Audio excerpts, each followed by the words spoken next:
بسم اللہ الرحمن الرحیم۔ مسجد میں لیٹنے کی رخصت۔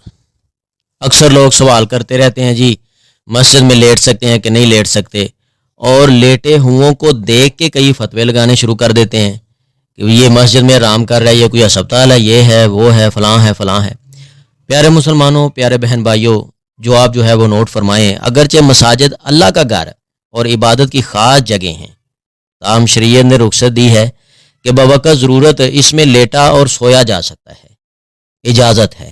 حضرت عباد بن تمیم رضی اللہ تعالی عنہ کہتے ہیں، میرے چچا نے بیان کیا کہ انہوں نے رسول اللہ صلی اللہ علیہ وآلہ وسلم کو مسجد میں ایک ٹانگ دوسری ٹانگ پر رکھ کر چت لیٹے دیکھا تھا، اور یہ روایت بخاری شریف میں موجود ہے، ابو داؤد میں بھی موجود ہے۔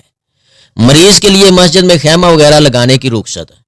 حضرت عائشہ رضی اللہ تعالی عنہ کہتی ہیں کہ غزوہ خندق میں سعد رضی اللہ تعالی عنہ زخمی ہوئے تو رسول اللہ صلی اللہ علیہ وسلم نے ان کے لیے مسجد میں خیمہ لگوا دیا تاکہ قریب سے ان کی تیمارداری کر سکیں، اور یہ روایت بخاری شریف میں موجود ہے۔ باوقت ضرورت عورت مسجد میں رہ سکتی ہے، اگر کسی فتنہ و فساد کا ڈر نہ ہو تو عورت مسجد میں رہ سکتی ہے، جیسا کہ حضرت عائشہ صدیقہ رضی اللہ تعالی عنہ فرماتی ہیں کہ ایک سیاہ رنگ کی لڑکی کا خیمہ مسجد میں تھا اور وہ میرے پاس باتیں کرنے کے لیے آ جایا کرتی تھی، اور یہ روایت بخاری شریف میں موجود ہے۔ خلاصہ ایک مرتبہ پھر نوٹ فرمائے، مسجد میں لیٹنے کی رخصت ہے۔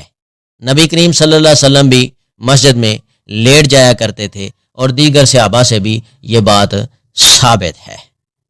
مسجد میں کسی بیمار کا خیمہ، اگر کوئی بیمار ہے تو اس کا خیمہ بھی لگایا جا سکتا ہے دو فائدوں کے لیے، ایک تو نمازی جو ہیں وہ بار بار تیمارداری بھی کر سکتے ہیں، اور دوسرا جو بیمار ہے وہ نماز کے لیے اس کو آسانی ہوگی۔